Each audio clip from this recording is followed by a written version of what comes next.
In this video, I'm gonna show you how to fade between clips in Premiere Pro. So let's say you're gonna fade in from this clip to this clip.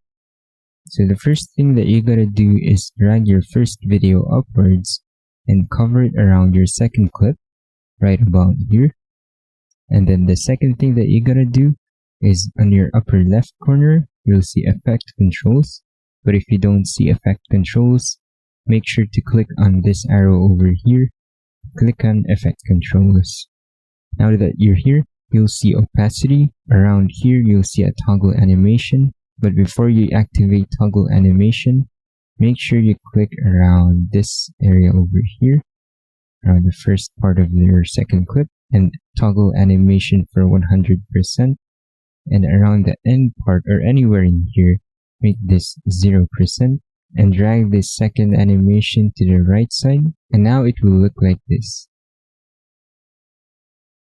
And that's about it. Thank you for watching this video.